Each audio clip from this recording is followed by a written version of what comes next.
Every single high-performing person I've ever met, every single high-performing team I've ever experienced, all understand the power of asking better questions, changing those questions to a better one. What are the attributes that determine a successful person, a truly elite operator in life, from an ordinary person?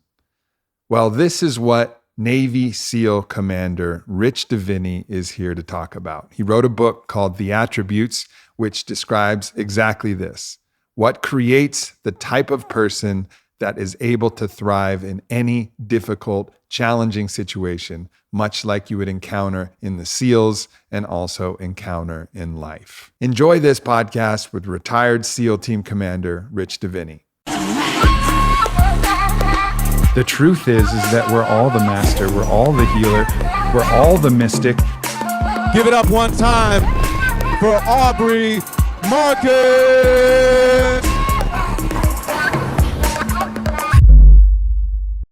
Rich, it's good to have you here, brother. Thank you, Aubrey. Really awesome to be here. So thanks for having me. Yeah, for sure.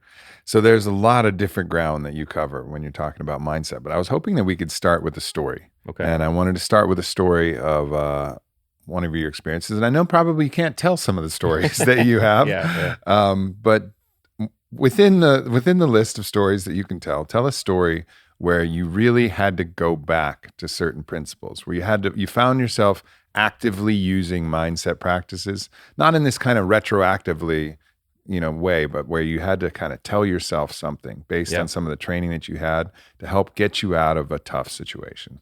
Yeah.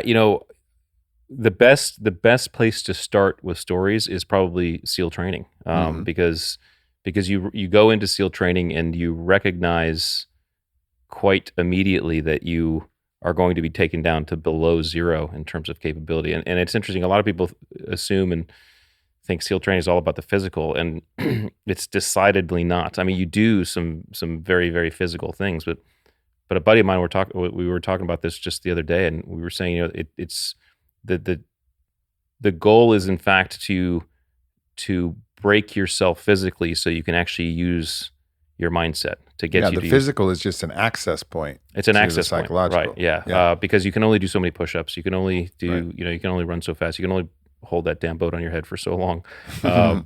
And so I recognized, and so I can just say, I mean, there were many times in training where I found myself going into my head and beginning to make logical connections and assumptions and asking myself some logical questions. So here's a good example. Hell Week, which is the coup de grace of SEAL training. 5th week, you start on a Sunday afternoon and you don't finish till the following Friday around 2 or 3 is when they secure you. You only get about 4 hours of sleep for the entire week. And they do everything to you to include make you keep you cold, wet, and sandy the whole time. And I think Tuesday night is known as one of the worst nights in terms of cold, and there's an evolution called Steel Pier. So you go out, it's in Coronado. So people who aren't from Southern California don't realize how cold the water is in Southern California. Yeah. But you go out to this pier right there on the base, and they make you line up, and it's 2 or 3 in the morning, and they make you jump in, and of course you have all your camouflage on and things like that, and then you have to tread water for quite a while. And they say, okay, everybody get out, and they get out, and they say, okay, now take off all your clothes down to your underwear. All right, so you do that, and of course the wind hits you, and you're really cold, and they say, okay, you're getting back in. And what's interesting is that when they told us that, there were immediately a bunch of people who quit. And I remember literally saying to myself, like thinking, I said, wait a second, these camouflage utilities that I just took off provided me no extra warmth in that water, none, right? So the water is not going to be any colder when I jump in my underwear than it was when I was just in there, and that basically means so I'm just going to jump in, right? People, you could almost tell that the guys were quitting because they thought it was going to be even colder when they jumped back in. But I remember being able to kind of step back mentally and do that calculus. And I think that the guys who make it through training are the ones who can do that. And the question is where we all got that that capability. I think we could all probably rewind our stories and pick out places in our lives where we practice that grit, because really that's the essence of grit. I mean, that the process that grit is the result of is that mental process of being able to kind of tamp down your anxiety enough that you can bring your frontal lobe back online and ask some questions about your environment that you can basically focus on and move towards. And and so I did some rewinding, and I said to myself, okay, where did that ability to do that come? Where did the ability to kind of chunk my environment come from? And when I was a kid, my dad didn't like using the central heat. So he used to get, we had a fireplace, so he used to get cords of wood delivered into our driveway. And my brother and I, it was our job to move that wood up to the front of the house and stack it. But the problem was the shortest route to the front of the house was a stone staircase. And you can't take a wheelbarrow of wood up a staircase, right? So we had to go the long way, which was all the way around the house, up a hill, and to the front. And so it was just wheelbarrow after wheelbarrow of wood. And I remember both of us kind of when we attacked that pile, we never looked at the pile holistically. In fact, we made a deliberate effort not to look at the pile, because if you did, it looked like the pile was never moving. Yeah, right? Eat an elephant one bite at a time. That's right. So we just focused on one wheelbarrow at a time, and just did that, and just put your head down and do it until finally you realize, oh, okay, we're almost done. And so I think that's one of those things that helped me train my brain to be able to chunk environments, which helped in training. One of the things that I talk about, and I talk about a lot, I talked about it in the second chapter of my book, On the Day on Your Life, and it was involving cold therapy, interestingly enough, and doing ice baths and different cold plunges and cold immersions. And I talk about the skill I call mental override, which is this thing where you feel the resistance within you, but there's some part of you, some essence of you that's in the captain's seat, like the team captain of your mind. It's just like, okay, I hear you, everybody. I hear you, the part of you that doesn't want to be cold. I hear you, the part of you that wants to quit. I hear the part of you that wants to make an excuse. I'm the team captain and we're going. It's the team captain of your psyche. And we have that ability all the time. And I think one of the tragedies of our time is that people don't emphasize that enough. That everything is this is a disease state. It's not your fault. This is the condition. This is how you were born. All of that may be true. And I'm not denying that there are those factors that make things incredibly more difficult for certain people and less difficult for other people. Right. I'm not trying to deny that abject reality, because that's the truth. But there's also the reality that we all have a team captain, and that team captain can at any point say, no, I'm going to break through this ice, go in this water, and do my Wim Hof breathing and sit there, and I'm gonna be all right, and I'm gonna make it through. Like we have that ability to harness that, but it's something that requires training and practice. It does, and it's a great analogy, and it makes me think, what does a captain really do? A captain helps focus a team, and so part of the way that we can step through challenge and uncertainty and stress is to actually begin to focus on small goals. This whole eat an elephant one bite at a time. That's really what you're saying, is you were focusing on a bite, and micro progression. Yeah, micro progression. And so I remember, running with the boats on my head during Hell Week. Okay, and it felt like it was middle of the night. We'd been doing it forever, and I was like, oh my gosh, this sucks, right? And I said to myself in that moment, I said, okay, you know what? I'm just going to focus on the end of the berm. We were, on the beach, so there was a sand berm next to us. I'm going to focus on getting to the end of this berm. And that's what I focused on. And when I got to the end of the berm, I said, okay, I'm going to focus on the next end of the berm, right? And what I was in fact doing, I realized, was I was actually literally mentally choosing steps. I was chunking my environment. And so taking that, I have an ice bath at home too, and my 16-year-old likes to get into it, which is awesome. He was getting into it when he was 14, and my wife tried it too. And when they first got into it, I said, okay, before you get into it, we're gonna think of something, think of a goal that we're gonna focus on as we get in. Because we all know if you're in an ice bath, it's really the first minute that's the worst, right? Then you start to numb out and you can stay in there for a while. Except for the hands. Yeah. So and for a while, the hands are annoying the whole way. Somehow. Admittedly, I started wearing. I had wetsuit gloves on. Yeah. Because I get it. Because The value proposition of that, other than psychologically, just to help yourself endure That's right, the punishment. yeah. It's not like it's cooling core body temperature. It's not helping you physiologically. creating and, mammalian dive that's right. reflex through your fingers, right? And I've We're had not- cold digits so often in my life that I was like, totally. I'm not going to do it. So booties and gloves sometimes we use. But I said to each of them, I said, okay, as we get in, I want you to focus on my hand or my finger, which I put at the other end of the tub. And I said, we're just gonna count to 20, you know.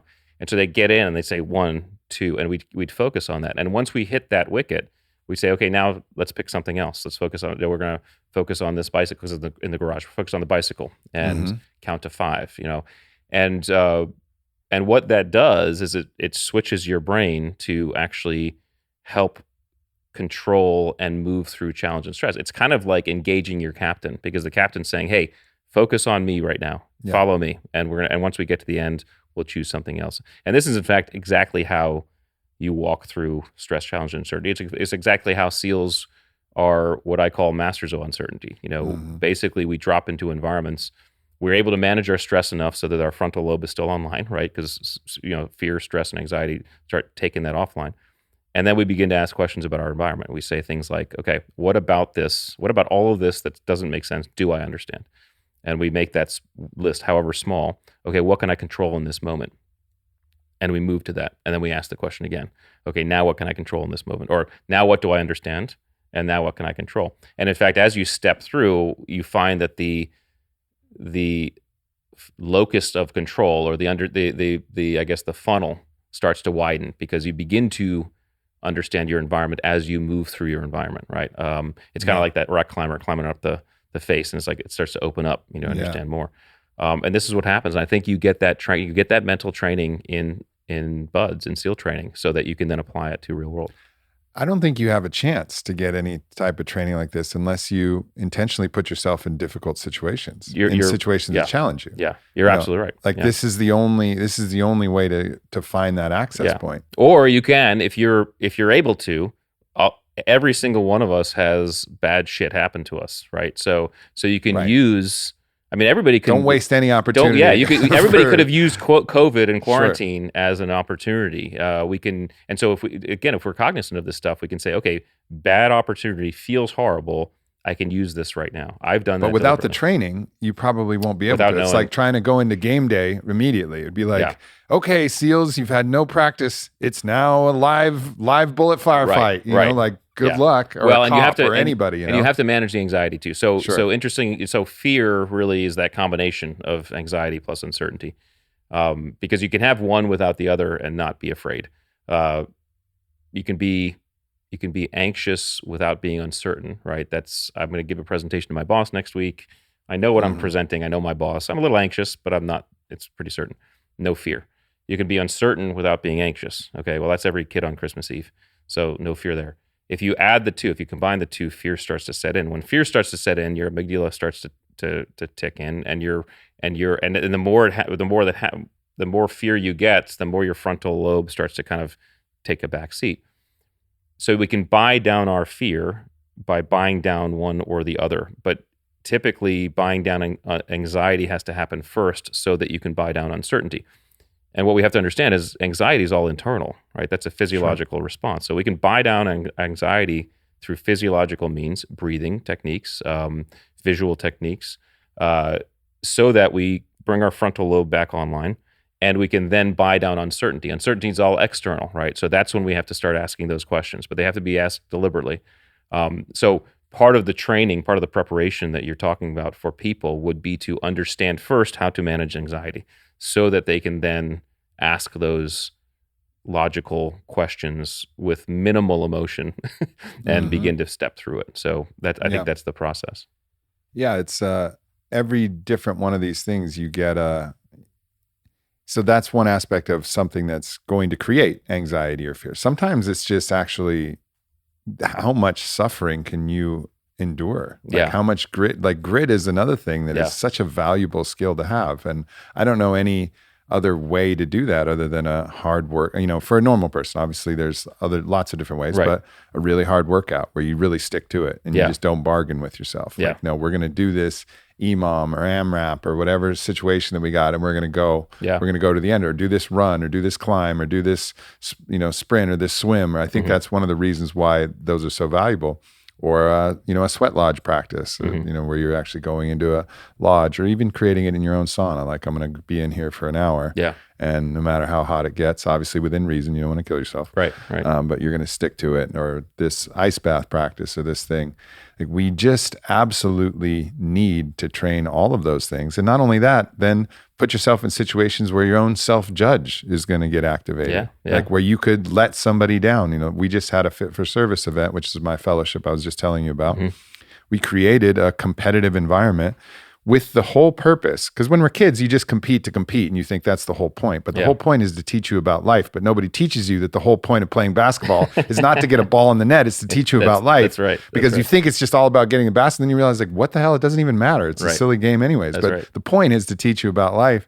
So we recreated a series of events to help teach people, put people on teams, and like really bonded the team together, and then had the teams compete against each other with the full intention that the point of this is to watch your mind try to be nervous, be worried that you're going to let your team down, find an excuse to pull yourself out of the event. Yeah. And then if you do lose, because half of the people had to lose, it was one-on-one competition, then how much are you going to judge yourself? Right. How much are you going to beat yourself up? And then keep that awareness the whole time. Yeah. But without that inciting event and us buying in to create something that mattered, then it wouldn't have mattered. Then it's like, oh yeah, whatever. We played the silly little game. It doesn't matter. But when it matters, then all of these things activate. And then with awareness, you get the chance to work on them. Yeah, well, you're so right. I mean, the lessons are everywhere. And the idea is, can we extract these lessons rather than just looking at this thing for what we think it is? And I would offer that, I think you're right. I think athletic events and really pushing yourself physically is a great way to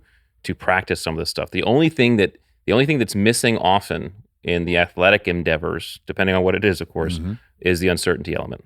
Athletic endeavors tend to be certain, right? Yeah. So I would encourage people, if they want to practice this, certainly, getting in the gym and doing things that go beyond what they think they can do is part of it. But find things that actually scare you a little bit, right? If you are an introvert, we just talked about introvert, extrovert, right? I'm an introvert. If you are an introvert, maybe you sign up to give a talk in front of people, right? Maybe you go walk up to people and introduce yourself to strangers. What are those things that actually you think about? I don't like heights, so roller coasters, I can't stand them. So when I'm with my boys, one of them does like roller coasters, say, okay, I'm going to go on the roller coaster with you, right? So I can practice this idea of working through fear. Because again, these life events that happen to us are typically going to include that uncertainty portion. I mean, that first day of quarantine with COVID, none of us knew what was going on. All of us had uncertainty. And those of us who understood what uncertainty feels like and how to deal with it found ourselves fairly, okay. We were able to kind of move through in a better it. position. So we have to practice it. It seems like in some of the events, I 100% agree that move towards your fear, as long as the fear doesn't represent actual danger, right? Like, totally. Like there's some things that are actually dangerous. That you like, need to flee from. Don't pet a rattlesnake if you're afraid of snakes. Like go to a boa constrictor or a whatever, something else that's not gonna cause you to lose your leg. Right. Start small. Yeah, exactly. So that's an important thing. But always moving towards your fear. There's so much growth. There's so much growth on the other edge of that. However, some of these things that we're talking about when there's fears, even if you're public speaking, all right, you could freeze. There is some uncertainty about how you'll respond. And I suppose that's one category of uncertainty. But as you were speaking, I was thinking to myself, like, true uncertainty like you guys have in the battlefield. Yeah. That's like real uncertainty. I don't know how many fucking enemy are there. I don't know what weapons they have. Right. I don't know what situation I'm going into. I have to be ready for anything, and it's going to be a surprise. We'll do our best intel, but we have to train and prepare for a surprise. So that seems to be even another category, another echelon of uncertainty beyond just, I'm going to do this thing. There'll be a microphone. There'll be me. I don't know how I'll respond. Right. But it's like, I'm going to go to an audience and they may have, super soakers. They may have BB guns. They may have tomatoes. Right. They may be nice. I don't know what's going to happen. It's there's like another level to the game. Yeah. What do you think for non-operators? Like, what's a way to train that level of uncertainty? Because that's that's kind of life. Life, it does sometimes have that level of uncertainty. COVID is a great example of real uncertainty. Yeah. Yeah. It's funny you should say that, because I was doing a talk a few weeks ago, and one of the organizers, before I went on, she's like, "Are you nervous?" I was like, "Well, not really. I mean, no one's going to be shooting at me, right?" She's like, "No." I was like, "Then I don't really have anything to worry about." No, it's a great point, and I think so. This is where it gets somewhat subjective, and this is where danger should probably come into the mix. I mean, someone, skydiving is something that someone can go try if they hate heights, right? That adds an element of danger, an element of working through fear, like true fear. That actually, I mean, not many people die skydiving, so it's fairly safe, right? So what are those endeavors that people can choose in context with their own fear that allow them to work through it? It's really that, I mean, uncertainty that at that level, you're going to feel it. You're going to feel it very, physiologically. You're going to feel that your palms are going to get sweaty. You're going to feel nervous. You're going to feel that real kind of deep kind of right? And there are, and again, it's contextual. Some people love heights, and they love roller coasters, and they like, get me on an airplane, I jump out of it in 2 seconds. For other people, it's being underwater. There are a lot of people who can't even think about being underwater, whereas I've fallen asleep underwater before in the pitch black. I mean, I'm that comfortable. So I think it's finding those contexts inside of which you have some of those really raw Wait, emotions. I have to pause. You've literally fallen asleep underwater? I've literally fallen asleep underwater. Yeah. So obviously there's some physiological mechanism that the body knows not to breathe water. Well, no, I was on a regulator. Yeah, we were in these little these little mini subs that we but it's wet. It's a wet sub. So and you're sitting in the back of those things, for hours waiting to go to you're transiting somewhere. Yeah. So you're just sitting there with your regulator on, and you're just pitch black, and you're just like, there's nothing to do but really sleep and visualize, right? Yeah. So it is kind of peaceful. Yeah, it is. Yeah. So, but there is, just not to derail us too far, but I've heard that there is a practice that I don't know how widespread it is in SEAL team training, where you actually hold a weight and walk on the bottom of a pool until you pass out. And then you get brought up from underneath it. Yeah. And I'm in a men's group, and we love like testing ourselves. And one of the guys is a free diver and really working on his breath control. And he's like suggesting this to the group. And he's like looking at me, expecting me to be like, hell yeah. And I'm like, man, that sounds a lot like drowning. Yes. Like, I'm not very interested in this. Right. Yeah. But so tell me about this practice, because this seems like, to me, in my mind, I'm also very comfortable in the water. I've been very comfortable in the water my whole life. But this seems like a level that actually scares the shit out of me. Right. Yeah, it should. It does me too. That's a myth. They don't drown, actually do that. They don't drown you. He was going to drown me. Yeah, that is a myth. I mean, motherfucker. If we just think about it logically, the U.S. government, in any capacity, if they were to be conducting training that would literally drown someone and have them, you have to resuscitate them by brain, that's a no-go, right? So, but I think what was the group in Game of Thrones that did that? From the Iron Islands, the fucking... Oh, yes, it was. Yes, that was the king's the king's ceremony, right? So what a great, no, I think where that comes from is in SEAL training, you have to do what's called a 50-meter underwater swim, right? And and so the pool that you do it inside of is 25 meters wide, right? So you basically have to drop in on one end, swim, turn around, and swim back. And there's a lot of guys who pass out doing that, okay? And so if the guys pass out, they just pull them up and get them. But you have a really keen, the instructors are really keeping an eye. There's instructors in the water. Dive team, whole thing. Yeah, it is not. It's very safely run. And again, I didn't pass out. What you learn on that 50-meter underwater swim is the capability of your body, right? Because that urge to breathe when you're underwater or holding your breath is not because of a lack of oxygen. It's because of a buildup of CO2. So in other words, we still have a lot of oxygen in our system that we can utilize while we're underwater, which is what freedivers do. I mean, freedivers train themselves to move past that discomfort, right? Which can be very dangerous, because once you train yourself to move past it, the point at which you lose consciousness is instant, right? So you have to be really, really careful when you're training that way. We've had some SEALs die because they were doing breath holding training, in a pool, and you didn't have observers, right? So And they train themselves to go past it. We had a couple guys die like together in the pool underwater. They were just holding breath underwater, and they both passed out and died. Tragic. Yeah. So don't do that. Yeah. Don't drown yourself. My instincts were on point. I would definitely. I mean, if you want to do stuff like that, then do some underwater swims and start to feel that discomfort. And you can actually mark positions on the pool and say, okay, I can. Last time I went this far, and look, I can actually go farther. Type stuff.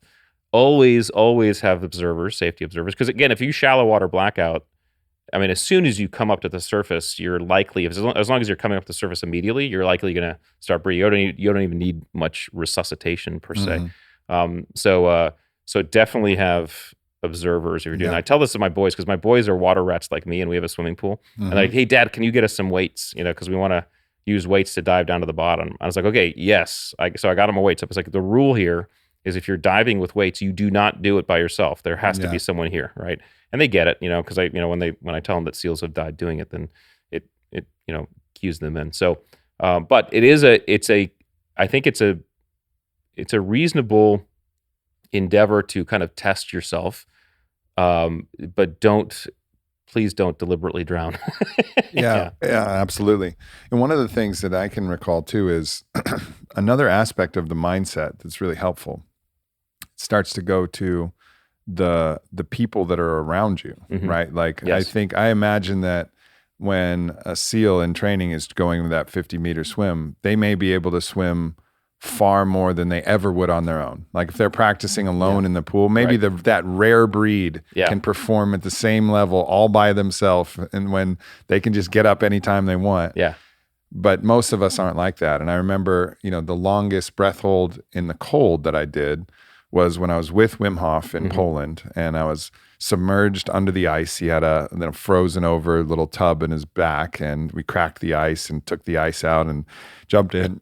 And I had two of my brothers there who were in the water with me, and I was going to hold their legs loosely to keep me, underneath the water. Underwater, yeah. And then everybody else was counting the time, and calling out 15, 30, 45, 1. Could you hear them counting? I could hear them. Okay, cool. And my goal was to get to 130, right? That was like the threshold of like, I've never gotten above 130. And so I was like getting everybody fired up, like 130 is the number.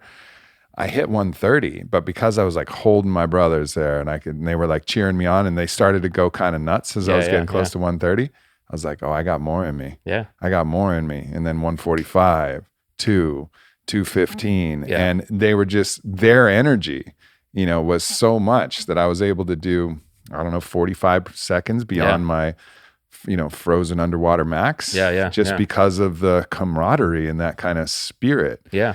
And I imagine, that's really what you guys experience as well, is like when you're in it together as a team, that team is capable of so much more than each individual isolated. You push yourself farther than you ever would for that reason. In fact, I talk about this in the book in terms of the attributes that work at either polarity, right? So most of the attributes I talk about in the book, if you get a little higher, that's probably better, right? But there was a set of attributes that I talked about that didn't fall in, or I was right as I was writing, I realized didn't fall into that category because I realized the opposites were both powerful. So the three were patience and impatience, right? So in other words, you can be highly, highly successful as a patient person, and you can be highly, highly successful as an impatient person, right? So being high on either of those scales doesn't affect your success or performance.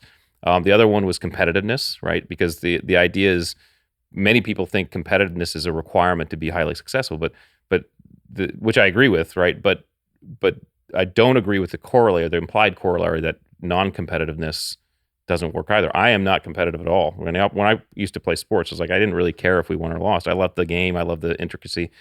And I thought that would hurt me when I went to SEAL training. But what I realized about SEAL training is SEAL training actually honors both polarities. In SEAL training, you have two awards at the end of training. You have the honor man.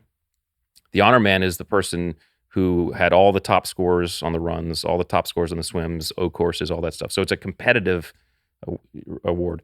The other award is called the Fire in the Gut Award. And the Fire in the Gut Award is voted on by the instructors and the students. And that's the person who showed the most grit during BUDS. And oftentimes that person has the lowest scores, right?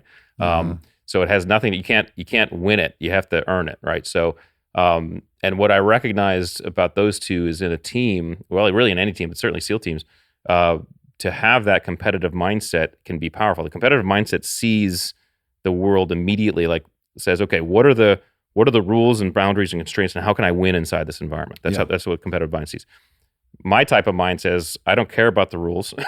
I don't care about what people are doing. How can I go around and do something different, right? When you're looking at missions and operations overseas, getting to the enemy, rescuing hostages, sometimes the up the line approach is the way to go. It's like, hey, we're going, this is rules, we're going right up the line. A lot of times it's, hey, how can we think differently about that, right? Yeah. Now, this is a long answer. I'm going to get to the original thing. The last bit, the last two attributes I talk about in that category are fear of rejection versus insouciance to what other people think, or I don't care what people think. And what you'll find in the SEAL teams is most of us have a heightened sense of fear of rejection, okay? Because we do not, by any stretch of the imagination, want to let down those people around us or look bad, right? So it's a guy like me who didn't really like skydiving much. We're getting ready to go out the door at 22,000 feet. It's pitch black, and the weather's not that good. I'm going, no matter how I feel. I'm going, and I'm going because the other guys are going, right? I'm not going to let them down. So that fear of rejection is part of what you're talking about in terms of it pushes you to do things, to go beyond things that you thought you could do, because you want to be part of that group. You don't want to be. You just want to feel that feeling of bonding with others. Sure. Now there are other people who are true like iconoclasts in the sense that they don't give a crap what when anybody else thinks. And those are the people. They can be. They're obviously there's hugely successful. I mean, those iconoclasts are people who change our world, right? Because they go out on their own path and they say, I'm not doing that. I'm just going to do my own thing. I don't care if anybody likes it. I don't care what people think. Oftentimes they generate their own new group because of what they do. So you can utilize both. But I think what you're talking about is true. I think we can oftentimes, and I would say whether you're someone who trends towards that iconoclastic view or not. If you're surrounded by people you love, people you respect, and people who you really think highly of, you're gonna care at least to a small degree of what people think, right? Yeah. And it'll help push you. So that group mentality and that having that group can really help as well. Yeah, it seems like what a lot of what your philosophy is and what you just expressed is that to really appreciate that whatever you have, it can be used to your advantage. Absolutely. To a certain degree. So super competitive, great. Use that to your advantage. Not competitive, use that to your advantage. There is probably a toxic expression of all of these different things. Totally. A toxic level of competitiveness or a toxic level of fear of rejection, in which case you're paralyzed because you're so afraid to do anything that you might get rejected for that you don't do anything and you're just frozen. So that would be like peer pressure. Right. Peer pressure is a toxic use of fear of rejection, right? I'm going to do something, even though there's cognitive dissonance and I don't really feel like doing it, I'm doing it because I don't want to not be part of the group. You're absolutely right. The attributes in any extreme, even the kind of the 23 ones that a little bit higher is better. Too much is bad. I mean, too much courage that's like the bulldog approach. That's like you're not appropriately assessing risk. Too much adaptability, you're the limp noodle. Too much, of any of these things is going to be bad. But so in those other ones, what I would say and what I'm recognized is we all, first of all, what you said is really true. I kind of talk about people like automobiles, right? We're all human, like we're all automobiles. Some of us are Jeeps. Some of us are Ferraris, some of us are SUVs. And there's no judgment there because the Jeep can do things the Ferrari can't do. The Ferrari can do things the Jeep can't do. So the idea is, can you lift your hood and figure out what engine you're working with? Because you may be a Jeep that's been trying to run on a Ferrari track or a Ferrari that's been trying to run on a Jeep track. And that's okay too. If you're a Jeep that's running on a Ferrari track, if you choose to run on the Ferrari track, that's fine.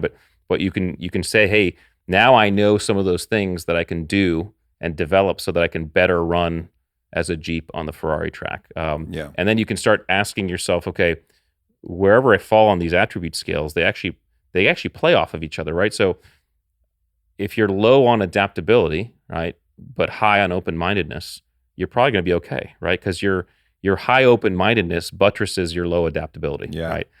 So I was going to, when I was writing the book, I really thought about writing about how these attributes interplay. But I realized if I started to do that, it would have been like 1,000-page. Yeah, it forms a, book, forms a spider web. Yeah, it forms a spider web I couldn't get out of. But it's all about how we show up and using what we have to the maximum capability.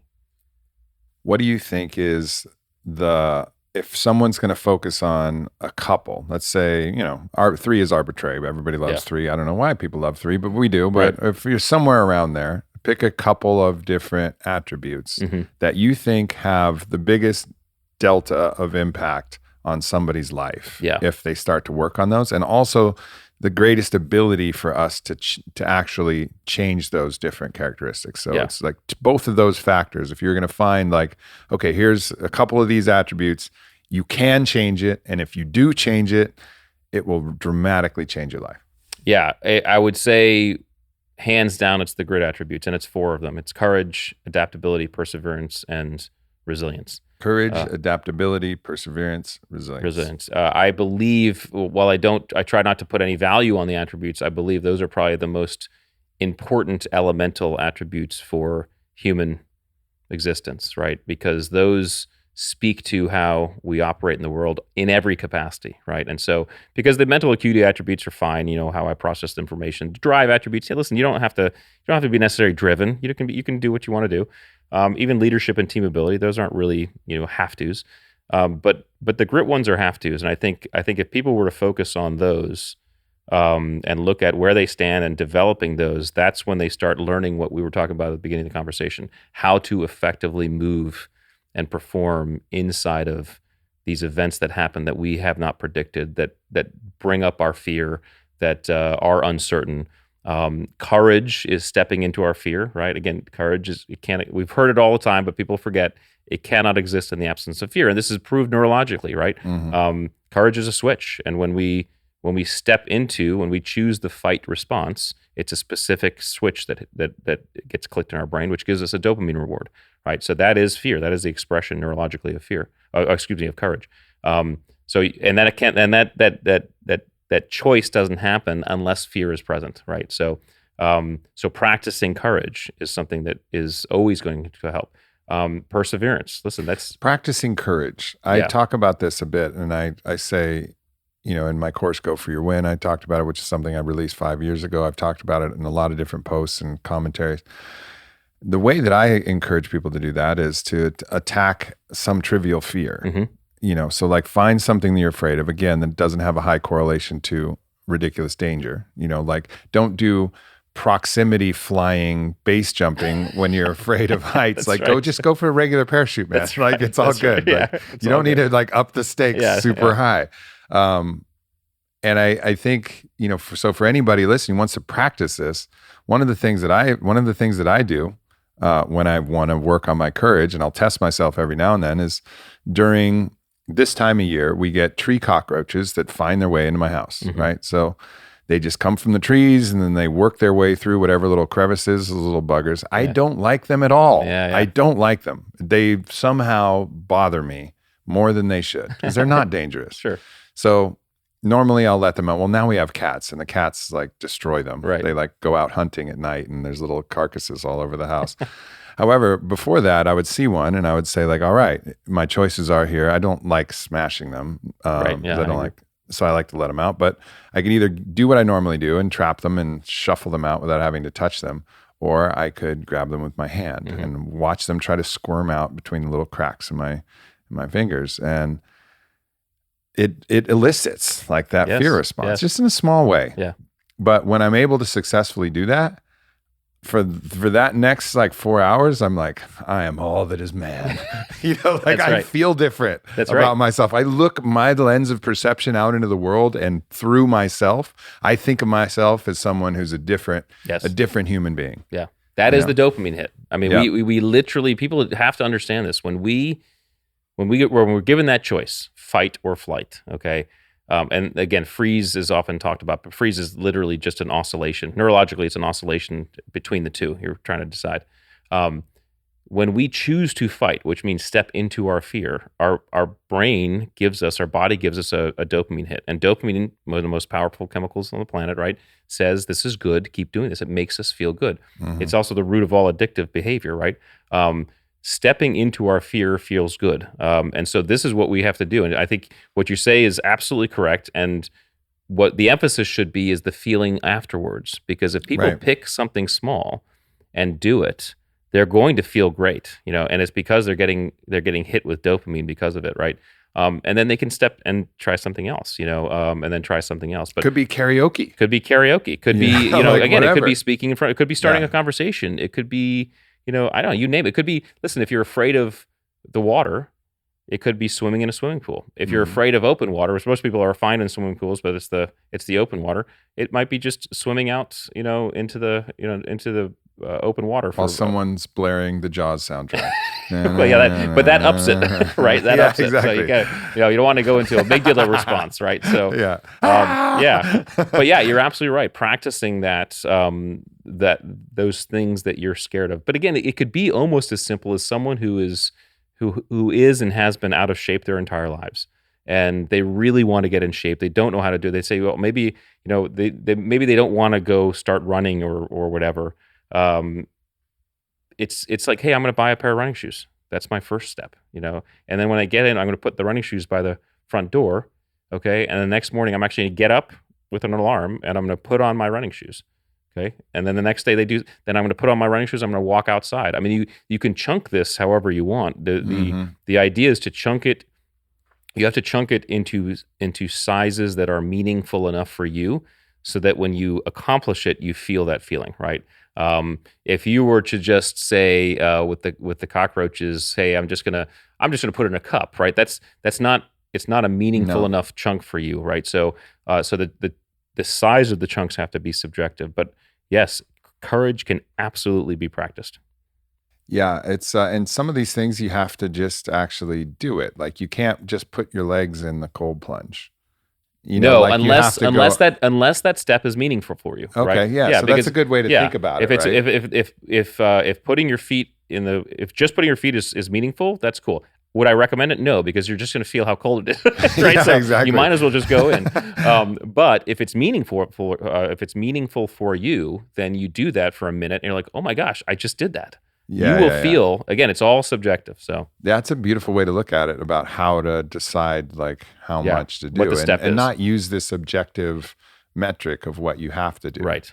So even if it's, let's say it's a cold shower, just turn it cold for a little bit. Yes. Like just feel it, and you'll know where that meaningful moment is to you, and don't cheat yourself. Don't cheat yourself. Yeah, you get that dopamine hit, because you will love it. if you do it, and you'll feel it, and you're like, okay, I'm going to do it again tomorrow, or take the next step. And even those steps don't have to be necessarily immediately sequential, right? I mean, dipping your feet in the cold plunge every day for a week might be fine for you, and then you're going to find that dopamine hit doesn't feel. So here's a great example. I've said it many times. I'll say it again. I don't like heights. Okay. And so on every SEAL base, there's an obstacle course. West Coast at Buds, East Coast. And on every obstacle course, there's a cargo net climb. Okay. The cargo net climb is a 65-foot net that goes straight up, and basically you climb up one side, and once you're at the top, you flip over, and then you climb down. Okay. For people who don't like heights, it's tough, right? Yeah. Well, when I was even when I was in the teams, I'd usually go whenever I'd go for a run. I'd plan my run that I'd go by that cargo net, and when I hit it, I'd climb to the top. And at the top, which is the worst part, right, I would just sit there. And sitting there, I could feel, I basically was breathing in the fear. I would feel nervous. I'd just sit there, and I'd feel the wind and the sway and all that stuff. And then I'd go down. And I'd do that over and over again. After a while, a week or maybe even 2 weeks, after a while, when I got at the top, I didn't feel it. I feel awesome when I finished it. After a while, I wasn't scared anymore. It's basically inoculation. It's fear inoculation. But when you inoculate yourself, you also lose the dopamine reward, right? So if people are going to take these steps, they have to take them in context with the size and bite they want to take, and they have to take them until you're not getting that reward anymore. And as soon as you don't get that reward, you need to up the ante, and take the next step, because you will inoculate yourself after a period of time. This is courage. Let's go through the other ones. Okay, perseverance. So perseverance is interesting. What was cool about writing the book is I got to dive into these things in ways I never thought about them before. And what I recognize with perseverance is it in fact is a combination of three things. It's a combination of persistence, tenacity, and fortitude. And the reason why it's a combination of those things is because persistence and tenacity people often think are synonymous, but they're not. Persistence is I'm going to basically do something over and over again until I get a result. Okay, that's the stonecutter approach, right? The stonecutter taps the stone in the same place, you know, 80 times, 90 times, never sees anything, and on the 100th tap, it breaks, right? That's persistence. Sometimes persistence is required. You have to go head down and do it. Tenacity is I'm going to try something, and if it doesn't work, I'm going to try something else. I'm going to change and try something else. This is the car mechanic, right? The car mechanic will check the belts first. If it's not the belts, then they'll check the fuel injector or whatever, right? You don't want necessarily a persistent mechanic, right? Because the persistent mechanic is going to check the belts and then check the belts again and then check the belts again and check the belt, and you just get a high bill, right? You don't necessarily want a tenacious stonecutter, okay? Because the rock's never going to break, okay? So you have a balance between the two, and then you have fortitude. Fortitude is really just that. Fortitude is really my, I guess, definition of what mental toughness really is. Fortitude is the ability to kind of understand and move through either persistence and tenacity and make stuff happen, right? So those two are buttressed by fortitude. All that combined is perseverance. Perseverance is the ability to kind of move and step through, continue on. People think of perseverance, people think of grit as its own attribute, but the attribute that best describes what people think grit is actually perseverance, right? And the reason why it's only one part of grit is because grit is actually bigger. Total grit is much bigger than just pushing through. It's the ability to push through and do it again, which is why you need also adaptability and you need resilience. So that's perseverance. And then we get adaptability. Adaptability is, listen, everything in this universe changes, okay, without exception. I mean, I don't think they found anything that doesn't change over time, okay? And so when the world and the environment... Yeah, you got to talk real spiritual and go, God. Right. If you want to talk about what doesn't change, right? Yeah, exactly. So everything other than that, I guess, but I mean, in our physical world, I mean, we have to recognize that the environment is going to change around us outside of our control, and it will be impossible and futile to push against it, right? Sometimes we just have to adapt. This is the dinosaur or the frog, right? If you don't adapt, you go extinct. And so adaptation is something that we all need if we want to have overall total grit, because the environment's grit typically is expressing an environment of uncertainty and change and volatility and things like that. And so we have to be willing to and able to adapt inside of that. That's why, it's important to train all of these specific fears, but it's important to find new ones. Like if I mastered this cockroach thing, which despite the fact that I've done it enough times, I wouldn't quite say that I've mastered it. Right. But if I did it enough in a row, I'm sure I could actually master that thing. But that's not the point. The point is not to make me the great cockroach whisperer of the world, right? Well, that's right. And then you inoculate yourself. Then I'll inoculate myself, then it won't be a big deal. And then when it comes to something else, I'll just be just as squeamish. It doesn't unfortunately transfer between contexts. Right. So, but what does transfer is the grit to push myself through. Is the process. Exactly. Right. So yeah, it's really incumbent on us to practice the process versus repeat the environment. So that we're better prepared, because that's really what moving through uncertainty is. So you have adaptability, and then finally you have resilience. Resilience is absolutely necessary for grit, because grit involves the ability to kind of keep doing it. That's true grit, is keep doing it. If you get hit and you're done, right? That's not grit. Grit involves the ability to kind of bounce back as well. And so resilience is that, hey, I get knocked off baseline. Can I bounce back to baseline? Either direction, right? Because really what true grit and overall drive requires is that we keep pushing through and not get sidelined by the lows and the challenges, but also not get seduced by the highs.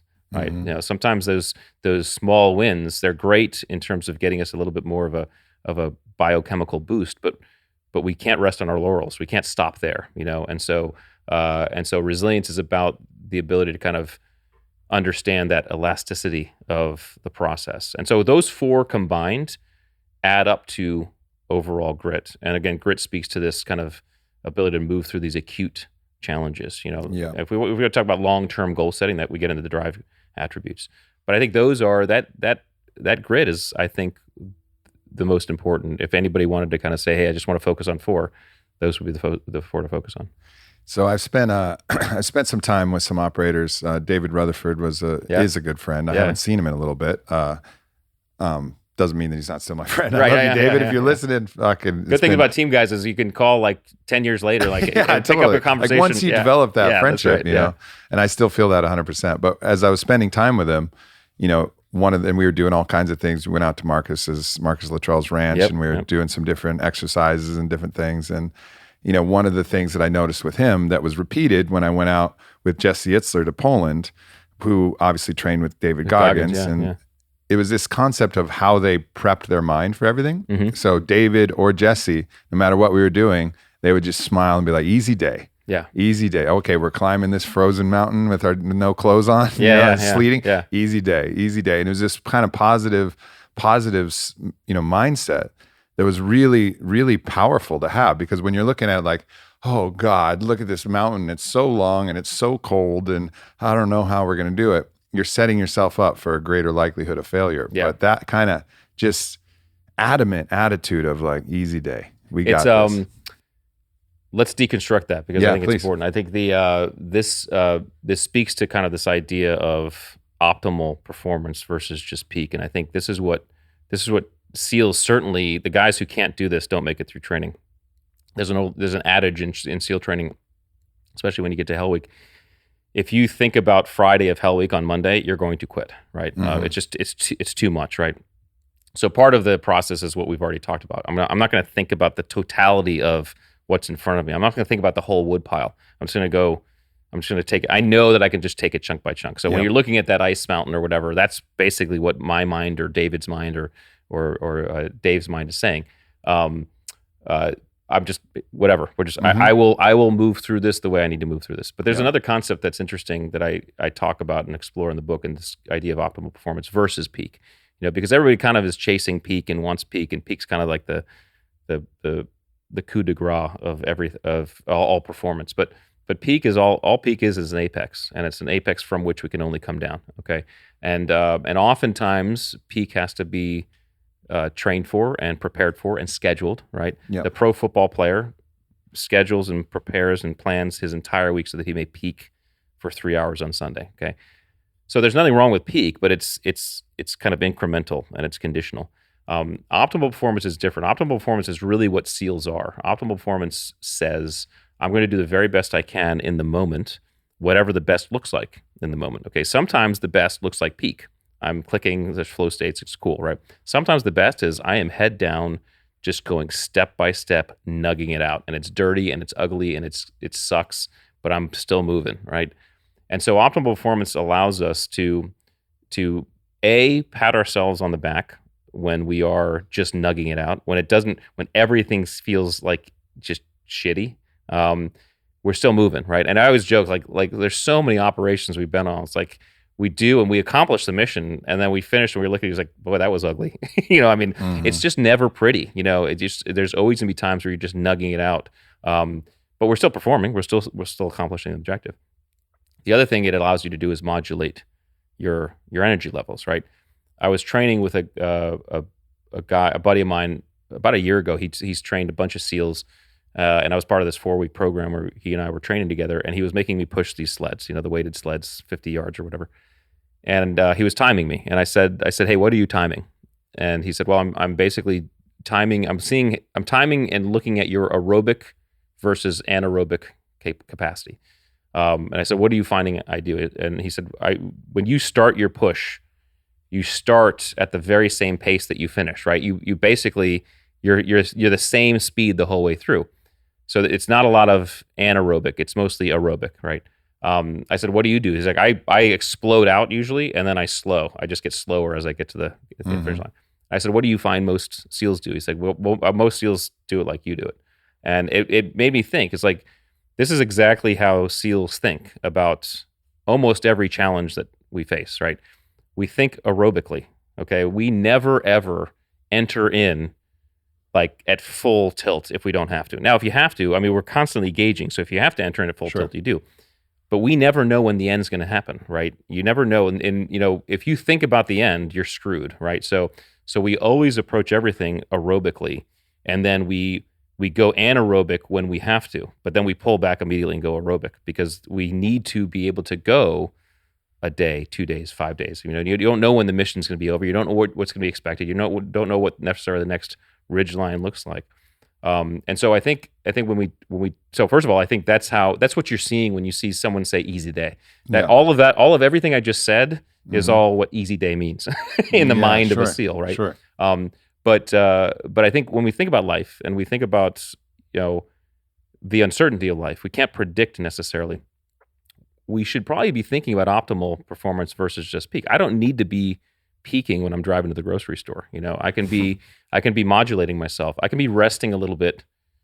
I can be falling asleep in the back of my mini sub because I'm just collecting my energy, you know, so that when it's time to get out and actually do something, I have some energy left, you know. And this takes a real mind state. It takes a mind state of understanding, okay, now's the time to be calm. I have micro moments inside of which I can recover and charge my battery, you know, even though it doesn't feel like I should be recovering and charging my battery. We used to be going on missions and we'd be in the helicopter. I was the officer in charge. So I always had to be linked in comms with the helo pilots and then looking at the nav plan. So I was always engaged as we were flying. But I had guys who were like listening to their iPods, falling asleep, you know, dipping, whatever, just, you know, just completely 100% relaxed. And I used to look at them and I was like, this is so perfect. It's so beautiful because these guys are completely performing optimally right now. You know, you'd think you're on the helicopter and you're like, okay, charged up, fired up. And I'm sure that, you know, the movies, I don't watch many SEAL movies, but they're like, okay, everybody. It feels like really tense. Guys are sleeping on the way in, you know, until we have to get out and they have to click it on. And now they're going to perform, you know, now they're going to, and then depending on what we're doing, remember now we're walking, you know, so now you're upping your energy and pulling back. And even me, you know, I'd be kind of really engaged as I was in the helicopter because I was talking to the pilots. Well, as soon as I hit the deck, now my recce guys, they're leading us out, right? So my energy levels, I can pull back a little bit because they have it, they got it. I'm still aware, but I'm modulating, you know. And so this type of, I think, proactive modulation and optimizing of performance is, in fact, I think the best way to approach. Reducing adrenaline load, reducing the amount of energy that you're burning. When your brain is active like that, people underestimate how much energy the brain is burning. Oh my gosh, yeah. And how much that'll work. I remember when I was, you know, I've been into MMA a long time. I've trained myself, but I had a lot of fighter friends. And some of the fighters who were, you know, amateurs and working their way up, they would create amateur coaches and they would really kind of create this environment in the locker room that was all intense all the time. It was like, come on, for like hours before. And the performance was far from peak. Yeah. And when they actually got out there because they were burned. And then as I saw like champions, you know, like real champions, and I got to be in the locker room with them as they were preparing and wrapping their hands, all the coaches, everybody around them geared everything towards humor and relaxation. Like how much pressure can we take off? Right. You know, can we tell a, you know, funny story and laugh a little bit? And then right before, you know, when it was time, it was like, it's go time, but it's not an ounce more intensity than necessary. Yeah. You know, knowing that when you're in there and you're about to fight somebody, you're not going to be like too relaxed. That's right. You know, that's not going to happen. Not at all. Not at all. So the more relaxation you can bring in, the more energetic reserves you'll have for when you need to turn it on. I love MMA as an example because it's one sport. Sport holistically, I think, often provides boundaries and rules and things that are often conditional, and there's a lot of certainty in there. But I think MMA and a lot of really combat sports are the anomaly. And I don't do much of it at all. But just looking at it and having a bunch of friends in it, the fighter has to modulate, you know, prior to, because there's going to be a lot of energy that's needed in the ring, right? But even during the fight, all of the grit attributes are exercised during an MMA contest, right? There's courage, right? Because, you know, hell, you're going to be trading blows with a with someone who's going to really hurt you if they hit you, right? So there's courage that has to be executed. There's perseverance, right? Because in the mix, you're going to have to be tenacious, or sometimes you have to be tenacious. Something's working, you have to switch. Sometimes you just have to be persistent. I'm just going to do this because I know it's going to work, right? And there's fortitude in there.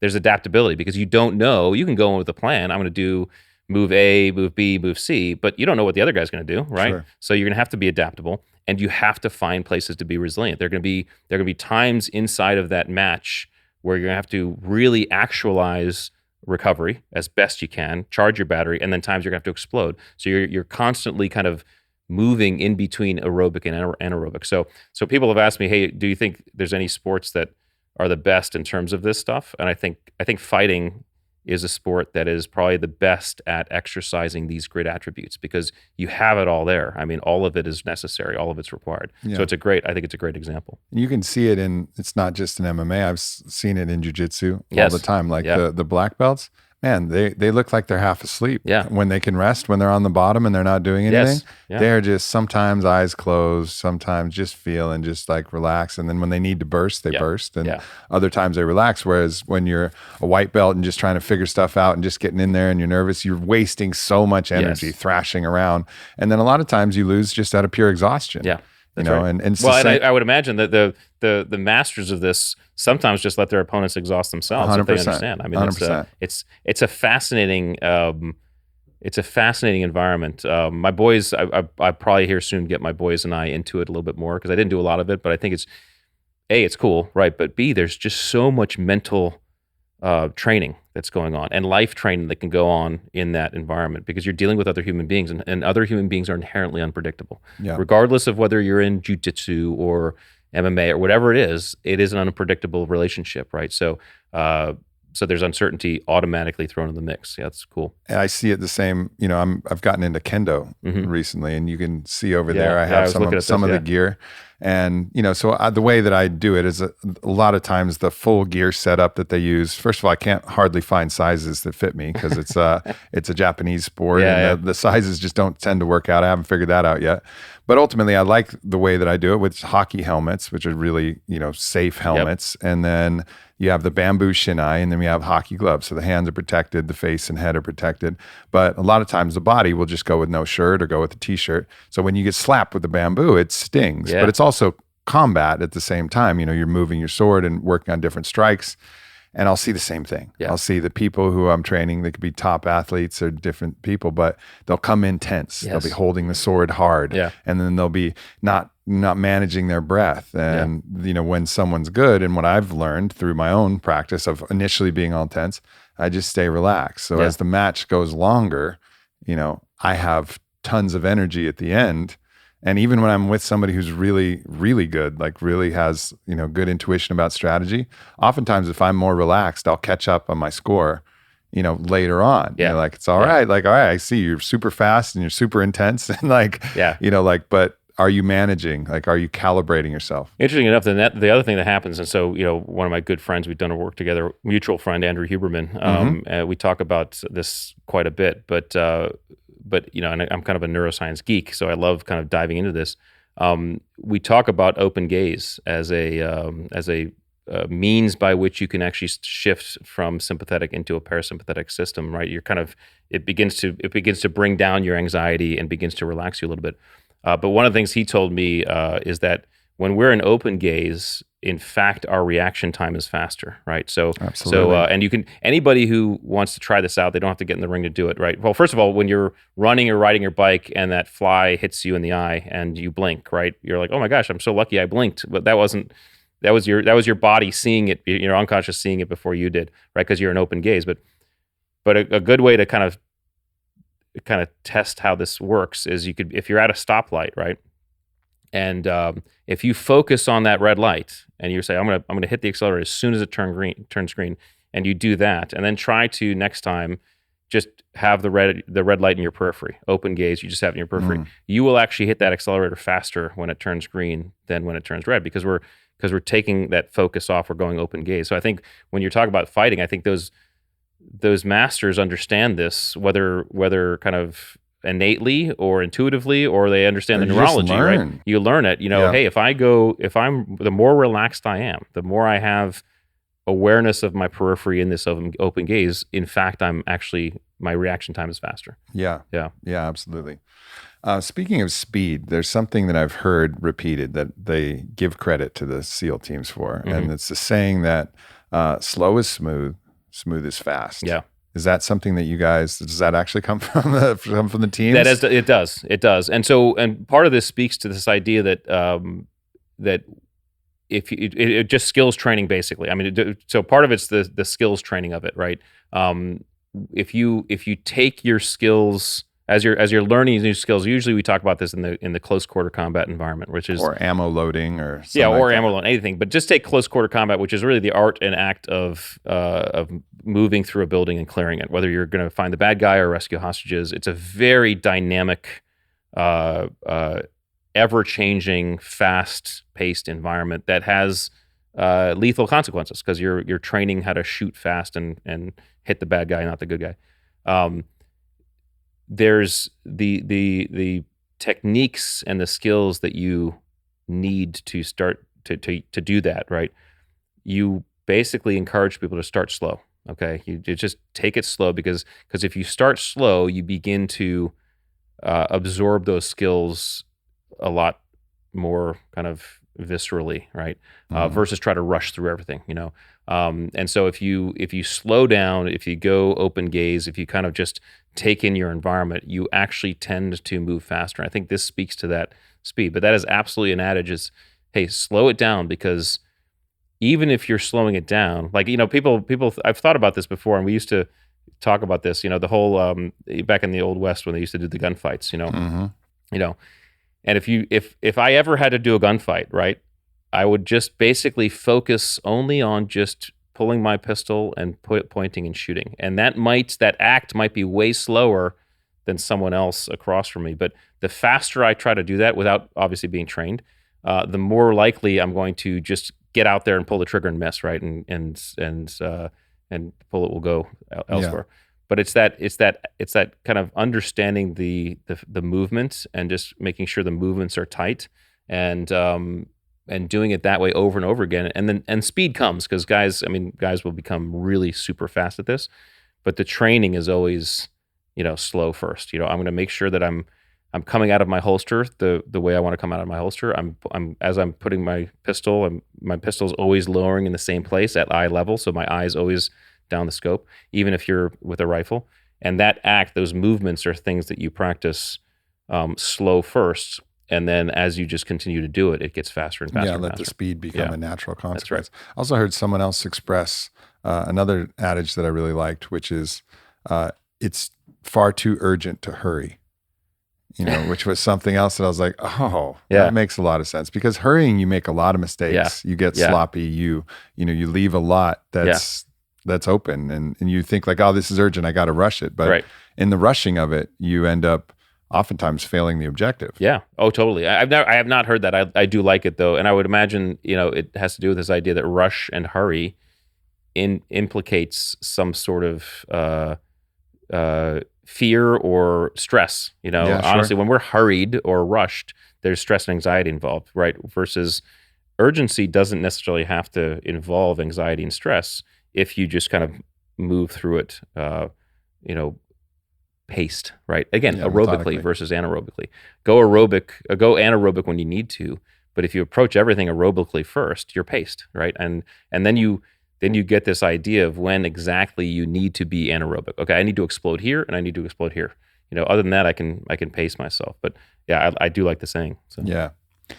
Do you have we started with some stories that went into training, and do you have a story from combat that you're allowed to tell that really exemplifies any of these different categories that you can kind of anchor to some of your own experience? It's a great question. I don't think about war stories very often, but I would say, let's see, if there was I'm just gonna my pace just indicates my working through how to tell it in an unclass way, right? So we were we had a target, and this was actually an operation we were going to go out on with the guys who were coming in to replace us. So it was kind of our last op. These guys are going to come out and it was their first op. But we sometimes did that, A, because it was cool just to work with our buddies who were in the other team. And B, it was just said, hey, let's just show you the ropes a little bit, show you how everything moves. Not that they hadn't been there before, but it was just that.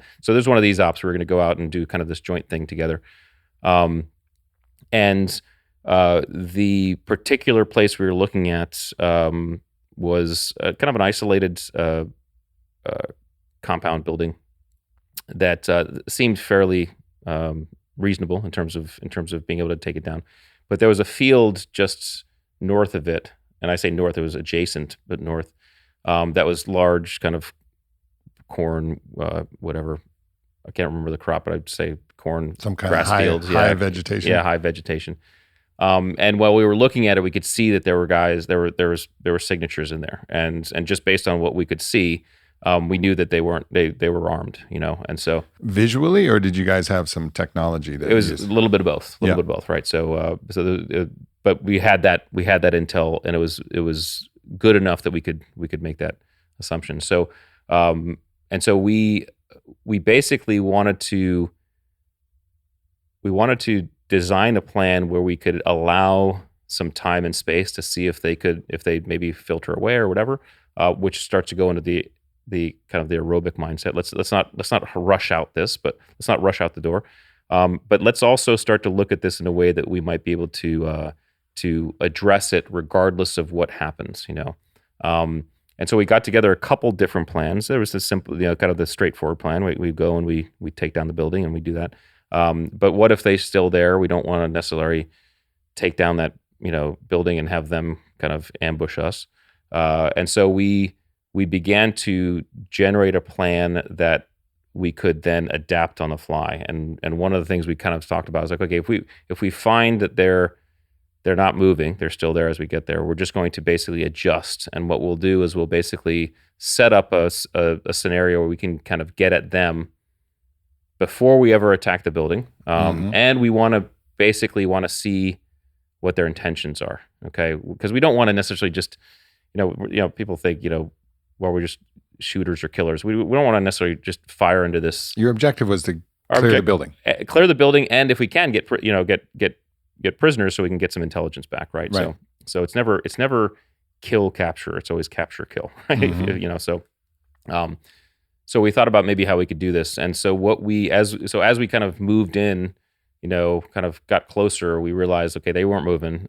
Didn't really know their intentions. It seemed like they were armed, and so we said, okay, let's do this. We're going to set up an ambush on this thing, and I'll basically create a distraction, to see what they do. And in this case, I was going to basically just bring a helicopter in, kind of close, which is weird because we were the whole point was to walk in, and we always want to maintain the element of surprise, so that people didn't know we're coming.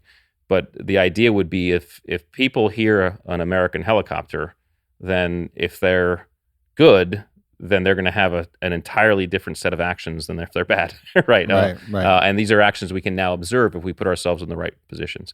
And so that's what we did. So we set up this thing, and I brought in this helicopter to a safe distance, but enough so that it was apparent that, and sure enough, these guys, grabbed their guns and, started moving out to try to, do something. And we were able to affect that, pretty rapidly, which was good. And then, of course, once we did that, affect the target, and in fact got the person we were looking for. That was good too. But it was an example of kind of having to adjust on the fly, not get. First of all, we didn't say no to the op, right? Just because we had this contingency that looked dangerous. Sure. Can we make some plans that we can then adapt around or move and flex to? Do we have contingencies involved so that if things aren't going the way they need to go, can we call it off, right? And if this is a good point actually that should be said, because I just finishing writing up a paper on this idea of quitting versus giving up. Okay. Because the belief is that SEALs especially is like, hey, never, I'd rather die than quit, right? Which is it's an incorrect and actually ludicrous way to think, right? I've done hundreds of combat missions, and I've quit on 3 of them. And when I say quit, I've been in charge. That means I've stopped the mission and we've turned around and gone back to base. And the idea is you are consistently reading the environment, and in your head ticking off those things that aren't going right. Okay, because every single time something goes wrong, and this is a military mission, you can see it in the aviation after accident reports, after aviation disasters. It's almost always a series of small things that add up to the big thing, right? Yeah. And so one of the things we do, and especially one of my jobs as the officer in charge, was to constantly keep track of those little things. And I always had a ticker going on in my head. I was like, okay, that, and there's no magic number for when it goes over, right? Mm-hmm. It's more of a kind of a feeling. But like on those 3 occasions, I hit that feeling. I hit that boundary. I said, okay, enough. We are quitting. And people say we tactically withdraw, or we're going back to base. But when you stop that, it feels like quitting. And some of the guys were not happy, because they didn't see it like I did. But it's a good point. It's like even when we're operating aerobically, even in life, right?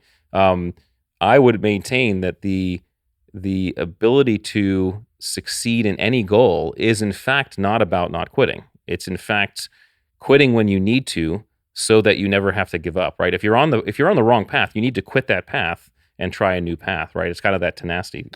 So, and I think it seems to me that in my own experience, which is not, the consequences aren't nearly as high, but if I haven't premeditated the potential scenarios, I'm far more likely to make a mistake. There is obviously the radically unknown, but right? I'm far more likely to make a mistake where I haven't thought it through. Right. And so, right. And I can think about it in improv theater. I had a massive wardrobe malfunction as I was playing the captain of the guards, and my fucking sword belt fell off. And I was like, oh, this is opening night. And I was like, yeah. Like, what do I do in that? But I hadn't been in enough plays to know, like, okay, one of the things that could happen is that your wardrobe could malfunction, or this could. So I just like panicked in that moment on stage, right. And I regretted that moment forever. But ultimately, like this idea, and it's happened recently, this thing happens that's a surprise. You make you do something, something happens that's out of the ordinary. Like if you've thought through it, then that kind of track. Because as the pressure of the moment is there, big audience or people watching, the stakes are high.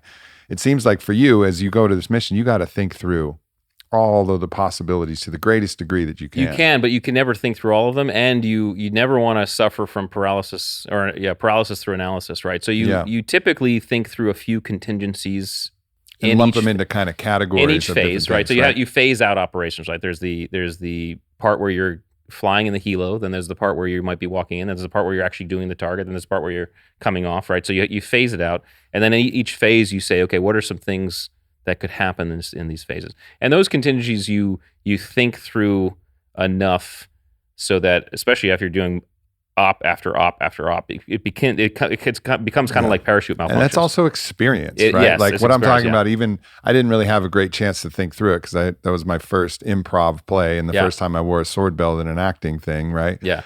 But you would be damn sure that if I was in another play where I had a sword belt, I'd be like, yeah, this fucking thing, that they rigged up here, this could fail. That's right. But I think it also, this speaks to what we've been talking about is practicing grit. Right. Prepares you for the unknown, right? So it prepares you for those moments where something happens that you never anticipated, and what you've practiced doing is thinking through that in the moment, right? And again, you can't think through that in the moment if you're panicking, And so right. I think one of the things that SEALs do and any special operations do very well is we understand uncertainty. We don't panic in uncertainty, right? It's funny, I joke, in my neighborhood where I live, I have a SEAL that lives across the street from me. I have a SEAL that lives to the right. I have a SEAL that lives to the left, right? So bad neighborhood to fuck with. So, yeah. No wonder you love your house so much. That's right, totally. Well, it's funny. My wife at one point said, I'm so glad these guys are in the neighborhood, because if anything ever happened, I could go to any one of them, and you weren't around, right? I could go to any one of them and they would act just like you act. And I said, well, what does that mean? Explain that. She said, they would basically, as soon as something happens that's bad or out of the ordinary, you guys all immediately calm down. You all calm down and you begin to work the problem, right? You think, right? And so we've trained ourselves to, when the situation starts to get really bad, we calm down, right? And when you calm down, you can actually think, you can make logical decisions, right? And that's and I think you can do this in any context, in any environment. I think those actors and actresses who are very experienced something like that happens, they see it as an opportunity. Like, Yeah, I can totally. make a joke now. Totally. That's cool, Exactly. right? You know, so exactly. And I thought about a million of those. yeah, like, afterwards, right? Yeah. So, but I would have been like, listen, I as calm as I am in many situations, I probably would have been the same as you because I'm just not used to that context. Sure. So I think these types of things that we've talked about, that one can practice, prepares you for those moments where, gosh, that did not go. This is something I did not anticipate. Now I have to think on my feet. So you almost rely on the process rather than the specifics you of the. absolutely rely on the process, and I think masters of uncertainty are literally, that means you're masters of the process. That's what it is. You're masters of that, of your ability to be able to think through. Now you buy down that uncertainty with preparation and with contingency planning, as much as you possibly can. This is when you parachute, there's like at least 10 different parachute malfunctions that can happen, right? So you understand and you practice all of them. You just understand all of them and you say, okay, if this happens, this happens. But then there's going to be those that that might happen that you never planned, and you say, okay, now what do I do? And you have to be able to kind of work that problem. So yeah, it's grit training. That's what it is. Yeah. Yeah. If you were, as we wrap this up here, if you were going to say anything else outside of the scope of what we mentioned so far, that would be really helpful just for someone tuning in, listening to this, something that they could apply to their life that you found meaningful when you've been speaking and coaching and talking to people, what would that be? I'll give you two. First is this idea of asking better questions. Again, we're neurologically designed to answer questions. That's what our brains do about our environment constantly, right? And a lot of times it's done without us even knowing it. We're bouncing what we see off of our occipital lobe and going to that categories or that library and saying, have I seen this before? What people don't realize is that whenever you consciously lodge a question into your frontal lobe, our brain has no choice but to begin to answer that question, right? That we just start coming up with answers. Now, oftentimes we do this and we do this the wrong way. We say things like, why am I so bad at this? Why does this always happen to me? Why are these people out to get me, right?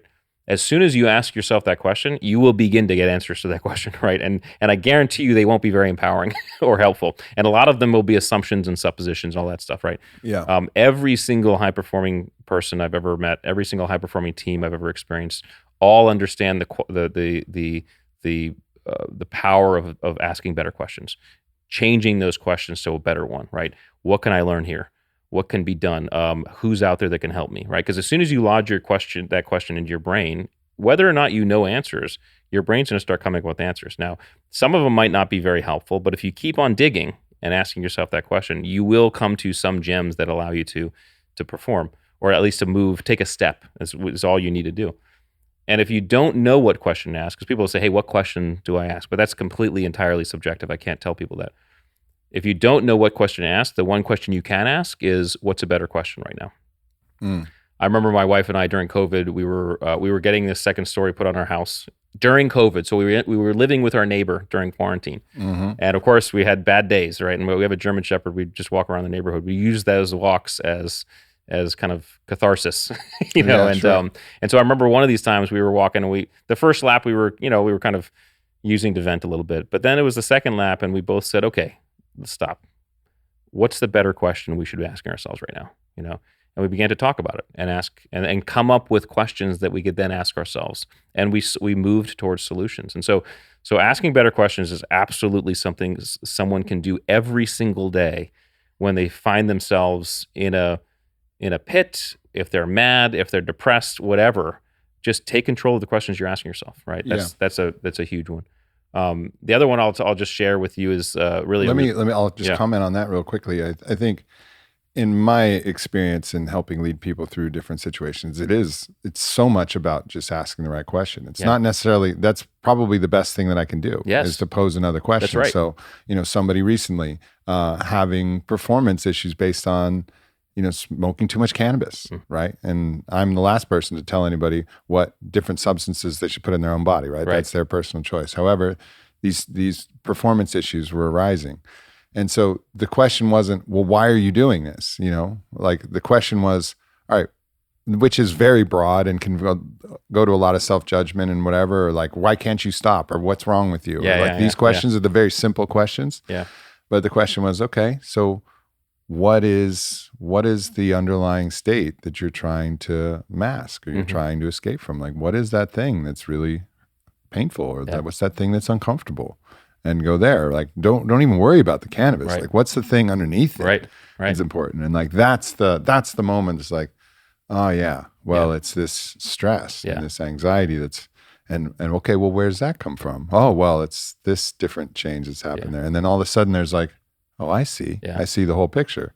I didn't do anything. I just asked the right question. It's amazing that you should say, let me just hit on this, because you're obviously really good at asking the right questions too, because there's a difference in the questions we ask, right? There's what's called a closed question. There's a leading question. There's an open-ended question, open question, right? Closed question is a question you ask that there's only a yes or no answer to, right? And oftentimes we do that to people because we just want to, we're kind of data mining, you know? There's the leading question, which means we're asking a question leading them down a road, right? So I could say a closed question would be like, hey, you could say, Rich, did you enjoy this podcast, right? All I got is yes or no, okay? No. A leading question, you say, hey, Rich, how did you enjoy this podcast, right? You're basically assuming I did, and you're leading me down that road. Or you could say, hey, Rich, what do you think about the podcast, right? That's an open-ended question. What open-ended questions do is it keeps all of that availability to the person you just asked, right? That's those. If you're helping someone with this, those are the questions you should be asking, just like you did, because then that person's mind just said, oh, wait a second, okay, now I'm going to be able to pull out from my mind what I have and give it to you. And then you just keep on asking open-ended questions. I believe that the quality of our lives is directly proportional to the quality of questions we ask ourselves on a consistent basis, right? I mean, if we consistently ask ourselves better questions, which is also part of reframing, we find a better quality of life. You know, it's an amazingly powerful and simple tool. Yeah. I love that. All right, what's number 2?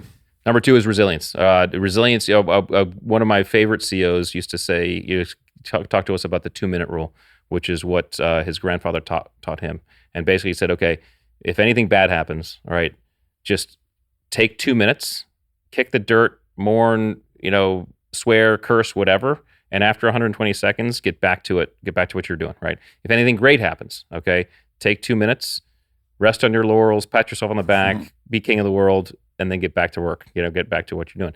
And so the 2-minute rule, the 2-minute rule is literally just resilience practice. It's for our little tragedies, okay? I am perfectly aware and cognizant of the fact that people have things that happen to them that take a lot more than 2 minutes to get over, right? I mean, and we have things as long as you need to grieve, and we have great things that happen to us that we want to celebrate for a little bit longer than 2 minutes. But we can actually, in those little tragedies, the spat with the spouse, or the flat tire, or the bad day at work, right? We can practice the 2-minute rule, and what that does is that exercises the resiliency muscle both ways, right? And the more we exercise that resiliency muscle, the better off we are when the big tragedies happen and we need more time. We understand, okay, I actually have to grieve for the amount I want to grieve, get the emotions out of it, and then get back to track. But there's always a sense that, come back to baseline as soon as possible so you can kind of move forward. Beautiful, man. Yeah. Thanks for coming. Thanks for having me. Sharon. Thanks for your service prior to that. Absolutely. This has been great. It's been great talking to you. Great to meet you finally. So likewise. And your book, you want to tell people about that? Tell people anywhere else they can find you? Yeah. So the attributes.com, you can find the book. And you can find also, we created a free assessment tool. So you can go on the website and you can get an assessment on your grit attributes, your mental acuity attributes, and your drive attributes, and get a score as to where you fall on each attribute that you can use really as a snapshot to say, okay, how do I show up? And then you can kind of index that against your performance, say which are the ones I want to develop. So that's all free. We also have some workbooks on there if people wanted to develop attributes, which is different than developing a skill. If they want to develop a specific attribute, there's workbooks there to guide people to that. So theattributes.com, and then the book you can get the book there, but also anywhere books are sold. So beautiful. Yeah. Thank you so much, Rich. Thank you everybody for tuning in. Much love. Goodbye. Thanks for tuning into this video. Make sure you hit subscribe. Follow me at Aubrey Marcus. Check out the Aubrey Marcus podcast, available everywhere. And leave a comment. Let me know if this video resonated or what else you would like to hear from me in the future. Thank you so much.